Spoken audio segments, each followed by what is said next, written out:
भावी भविष्य प्रतिपक्ष के शानदार नेता आदरणीय तेजस्वी यादव जी आ रहे हैं और समावेशन तेजस्वी यादव जिंदाबाद, तेजस्वी यादव जिंदाबाद।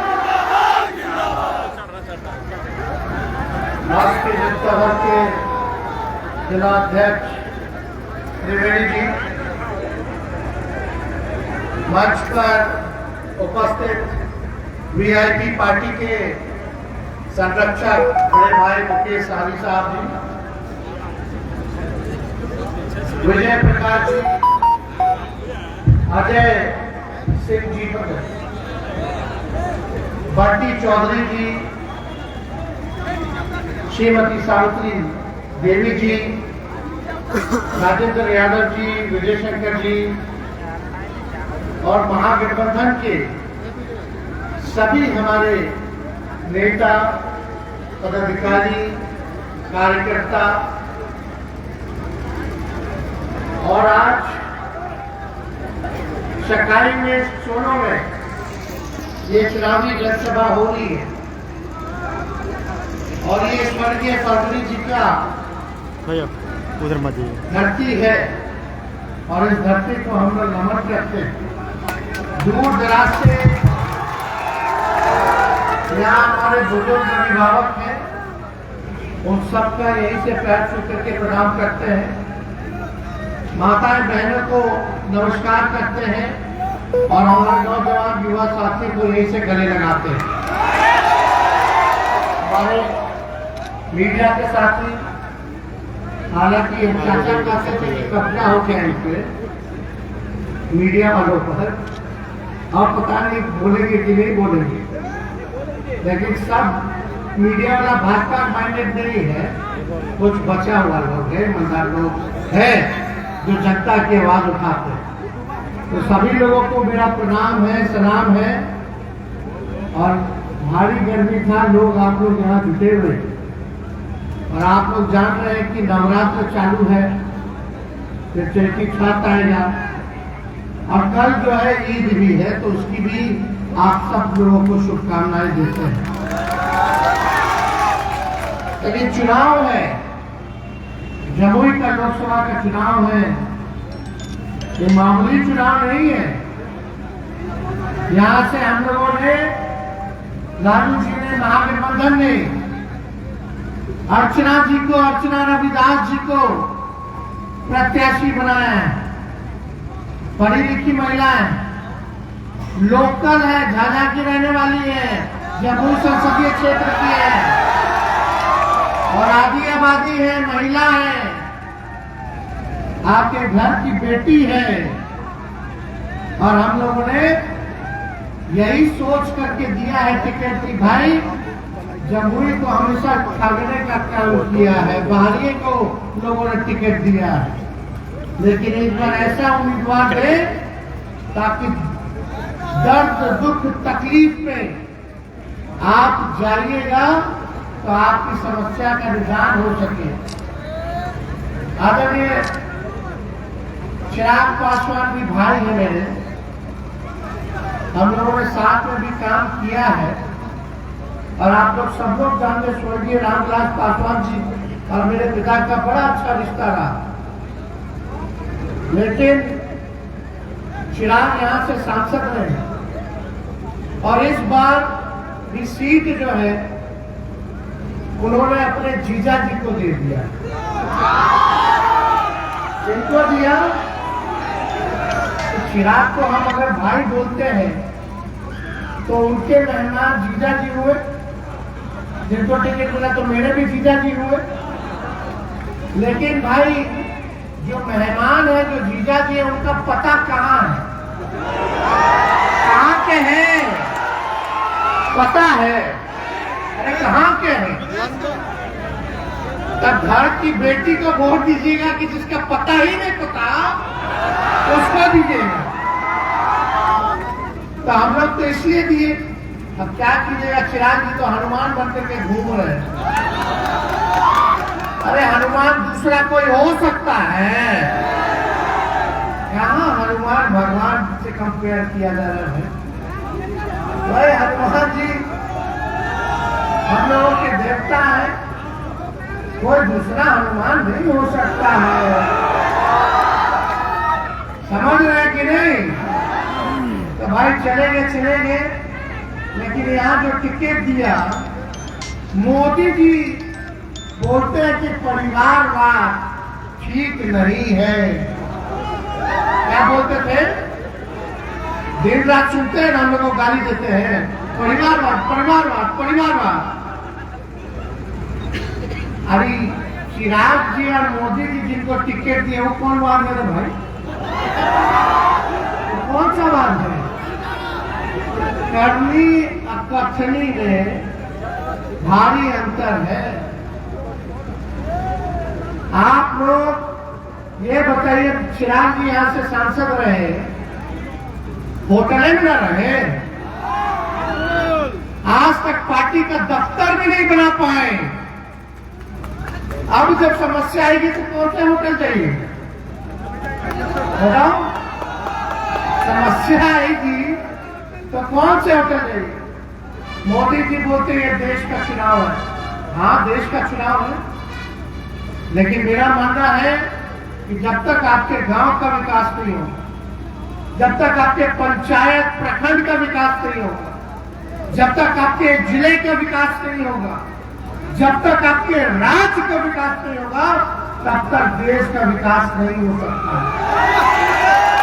देश कैसे बनता है? गांवों से बनता, पंचायत बनता, पंचायत से प्रखंड बनता, जिला बनता, फिर राज्य बनता है, और राज्यों से ही देश बनता है। तो एक ऐसा प्रतिनिधि चुनना है जो आप लोगों के लिए काम करे, मेहनत करे।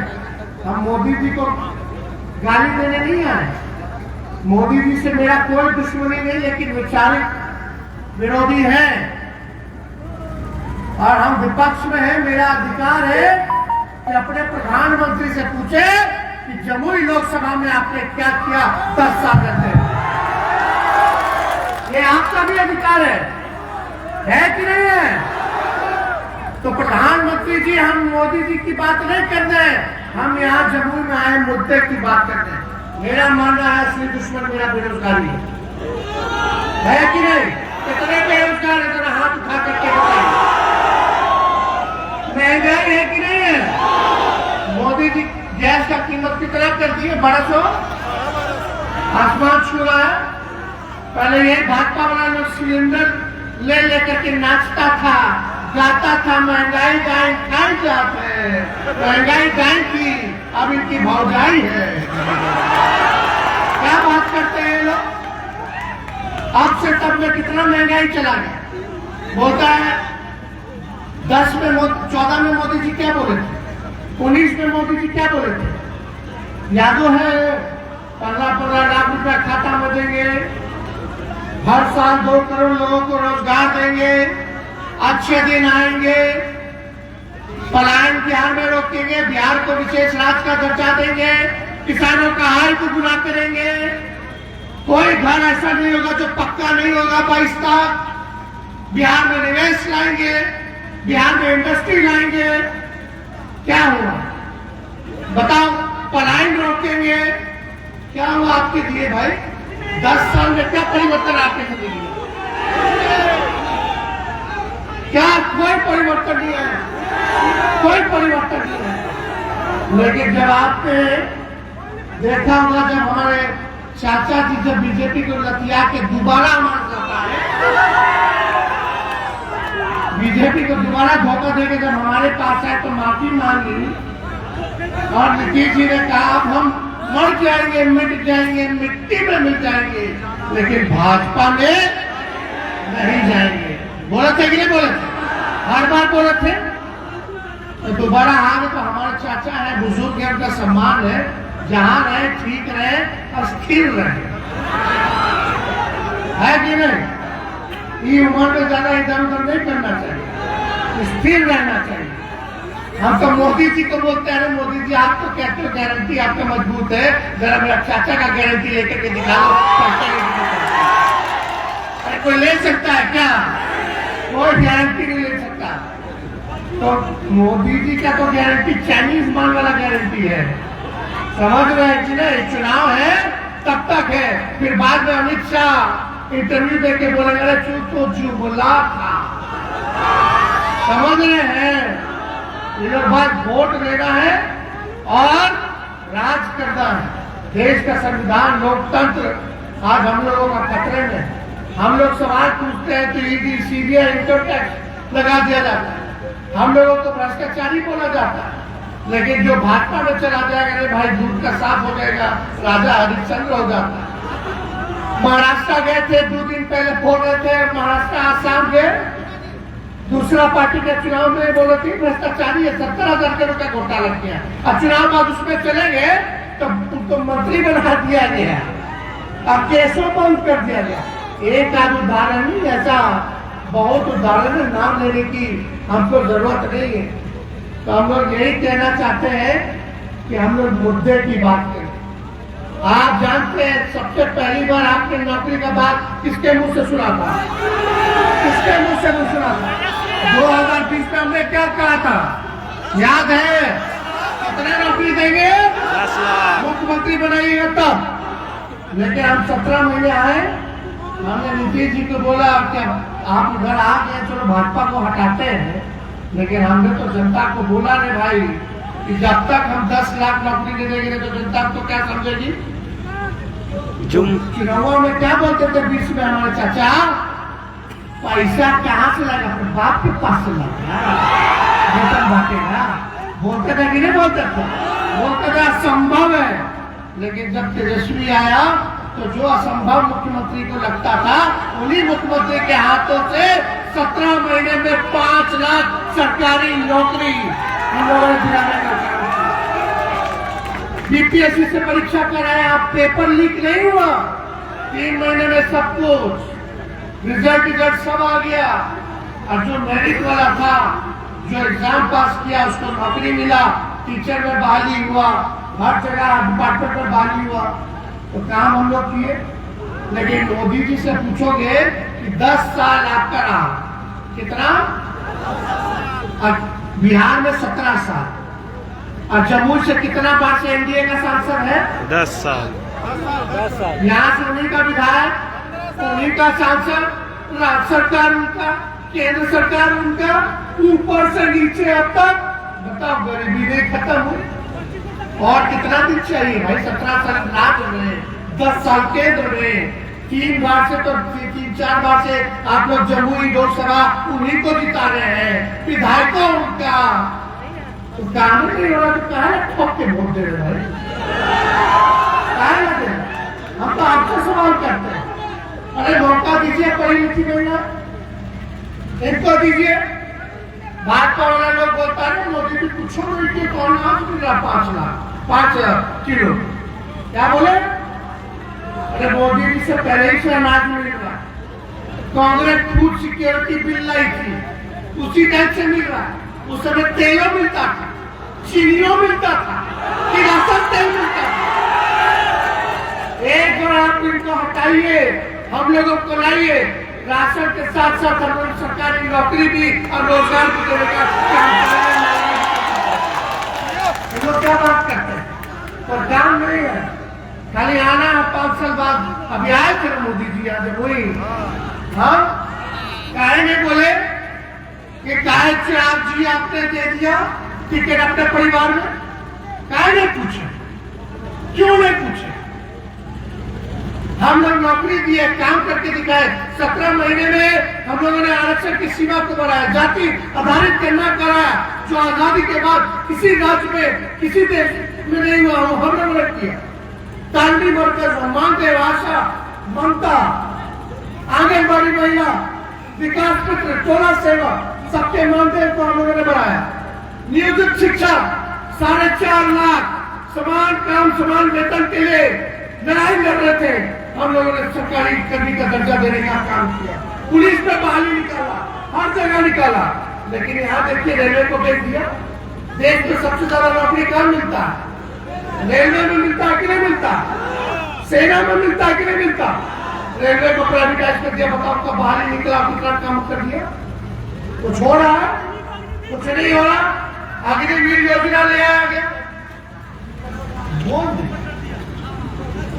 आप समझ जान रहे क्या कह रहे हैं? अग्निवीर योजना है, सब नौजवान भाई दिन रात मेहनत करता है कंपटीशन के लिए, कंपटीशन पास करने के लिए। लोग चाहता है कि भारत माँ का सेवा करे, उनकी रक्षा करे, उनका योगदान दे। जो अग्निवीर योजना है, हमारे भाई अगर शहीद होंगे तो उनको शहीद का दर्जा नहीं मिलेगा, उनको ग्रेजुटी नहीं मिलेगी, पेंशन नहीं मिलेगा, कैंटीन की व्यवस्था नहीं मिलेगी, और 4 साल बाद बाहर फेंक देंगे। क्या करेगा वो 4 साल बाद? आज भी हम लोगों की मांग है, जितना मिलिट्री वाला, सीआरपीएफ वाला, जितना पुलिस वाला लोग, जो लोग बढ़ते उनको शहीद का दर्जा नहीं दिया जाता। और यहाँ बड़ी बड़ी बातें की जाती है, नौकरी दिया, नौकरी दिया। लालू जी पे आरोप लगाते हैं। लालू जी ऐसे रेल मंत्री थे जिन्होंने रेलवे को 90,000 करोड़ का मुनाफा दिया। 90,000 देश भर में जितने कूली भाई थे उनको परमानेंट किया, पहले नहीं मिलता था। लालू जी ने बिहार को 3-4 कारखाना दिया, उसके बाद पता भाजपा ने कितना कारखाना दिया, रेलवे खत्म कर दिया, बजट खत्म कर दिया। लालू जी हर बजट पे किराया कम करते थे। आज देखिए प्लेटफॉर्म टिकट लालू जी के समय में 3 रुपया था, आज 50 रुपया हो गया। हर किलोमीटर पे भाड़ा बढ़ा दिया गया। लालू जी गरीब रथ चलाए ताकि गरीब भी जो है स्लीपर टिकट करा के एसी में सफर कर पाए। ये लालू जी की सोच। देश के विदेश से विश्वविद्यालय से लोग आते थे, हार्वर्ड यूनिवर्सिटी से आते थे, एनसीआर से आते थे। तो मानव संस्था है पढ़ाई लिखाई का, लालू जी से सीखते आते थे। मैनेजमेंट ग्रुप के नाम से लालू जी कहलाने लगे। क्या बात करते हैं? जंगल राज की बात करते हैं। यूपी में चले जाइए, क्या हो रहा है, कितना बुरा हाल है। हम लोग नया जवान है, नया बिहार बनाना है। आप लोगों की तरक्की हो, अगले भाई हो, पिछड़े भाई हो, अति पिछड़े भाई हो, महादलित भाई, आदिवासी भाई, अल्पसंख्यक भाई, हम लोग सबको साथ लेकर के चलना चाहते हैं। कोई पीछे ना छूटे, सबको सम्मान हो। इसलिए हम लोगों ने जातीय आधारित करना कराया। और जातीय आधारित करना नहीं होता तो पता कैसे चलता कौन जात के भाई कितने गरीब है, कौन लोग हैं जिनकी आर्थिक स्थिति ठीक नहीं है, कौन लोग दिहाड़ी मजदूर है, कौन लोगों के घर में नौकरी है क्या नहीं है, कौन लोग जो कचरा साफ करता है, कौन लोग ठेला चलाने का काम करता है, कौन लोग बिहार के बाहर हैं, उनके लिए अलग से योजना बनाई। जब तक आपके पास आंकड़े नहीं होंगे वैज्ञानिक तौर पे, आप कैसे पता कीजिएगा कि बिहार में गरीब कौन है, किसको हम गरीब कहेंगे। इसलिए जब आंकड़े सामने आ गए तो हम लोगों ने देखा, अरे भाई स्वर्ण जाति में भी, अगड़ों में भी गरीबी है। उससे ज्यादा गरीब पिछड़ा समाज है, उससे ज्यादा गरीब अति पिछड़ा समाज है, और सबसे गरीब अगर कोई है तो दलित है और आदिवासी भाई लोग हैं। हम लोग क्या योजना ला रहे थे कि जिसके घर में नौकरी नहीं उसको 2 लाख का सहायता देंगे, जिसका भूमि नहीं है, भूमिहीन है करो उसको 1 लाख रुपया देंगे ताकि कुछ जमीन ले ले, जिसका पक्का मकान है उसको 1,20,000 रुपया हम लोग देंगे ताकि अपना पक्का मकान बना ले। लेकिन इतने दिन में चर्चा फिर पलट गया। पहले बोलते थे नौजवान है, अच्छा काम कर रहा है, यही आगे देखेगा, और 2 दिन पहले आप देख रहे थे कि मोदी जी का पैर छू है। क्या बोल रहे थे? क्या छोड़िए, अब उम्र हो गया, आपको हम सम्मान करते हैं, सम्मान करते रहेंगे। अभी सब बात हम नहीं बोलेंगे कि 4,000 सीट कर दिए, सब नहीं बोलना चाहिए, क्या ना बोली। लेकिन एक बात तो तय है, मुझसे बिहार चलने वाला बताइए, चलने वाला है बिहार। नौजवानों को मौका दो, बिहार बनाना है, सबकी तरक्की हो, उत्थान हो, विकास हो, बढ़िया है, नौजवान है। आप लोगों के घर की बेटी है, अब नहीं दीजिएगा तो कब दीजिएगा भाई। भाजपा वाला लोग आएगा, अभी नवरात्रि है, रामनवमी आएगा, रामनवमी में तलवार बांटेगा, लेकिन हम लोग कलम बांटने का काम करेंगे। ये काम होना चाहिए, कलम बांटो, प्यार में, समाज में, सम्मान से रहो, मिल करके रहो। इस देश की आजादी में सबका कुर्बानी है। अब्दुल कलाम ने यह तो परमाणु को बन जाता, कोई साइन भर के बाद जिताते थे, लेकिन मिलजुल करके नहीं। यदि यही माहौल बनाया जाएगा, अब तो बोलता है ये उधरता है, ये उधर को नहीं मानता है, सम्मान नहीं करता, तो हम उस पर टिप्पा टिप्पी नहीं करेंगे। किसी ने उलझा करके रखेगा और तनुआ के बाद तक कोई जवाब नहीं देगा। यही काम है उन लोगों का। बीजेपी का मतलब बढ़ता झूठा पार्टी। गोविंदा का एक गाना सुने हैं आप लोग? मोदी जी के लिए गा देते हैं, गाना गा है, गाना सुनेंगे। अरे तुम तो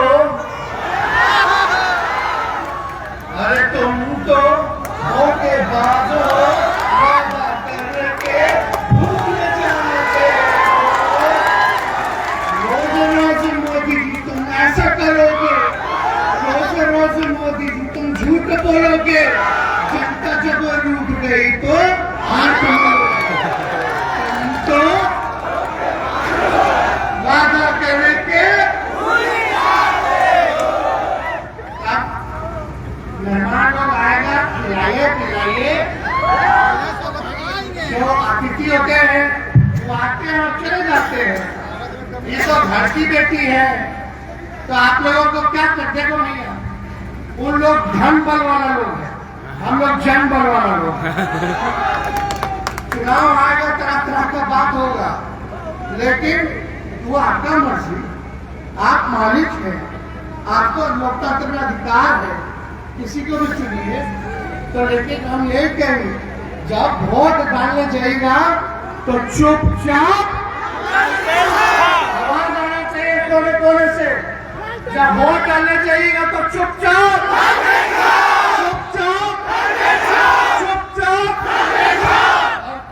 एक नंबर पर तो एक ही नंबर आएगा कि नहीं आएगा। तो आप सब लोगों को हम दिल से धन्यवाद देते हैं और अर्चना जी को बधाई का फूल दे दें। और अर्चना जी मेहनत करेंगी और काम नहीं करेंगी और जीत गए काम नहीं करेंगी तो अगले बार हम बदल देंगे। लेकिन फिर वो लोग हार भी गया तो वही लोग आएगा, जीत भी गया तो वही लोग आएगा। समझे? काम करने वाले को दीजिए, दे दे। दोनों हाथ उठा करके बताइए, दोनों हाथ। बहुत बहुत धन्यवाद। जय हिंद, जय बिहार। सकाई की जनता, सकाई की जनता, सकाई की जनता जिंदाबाद। देसी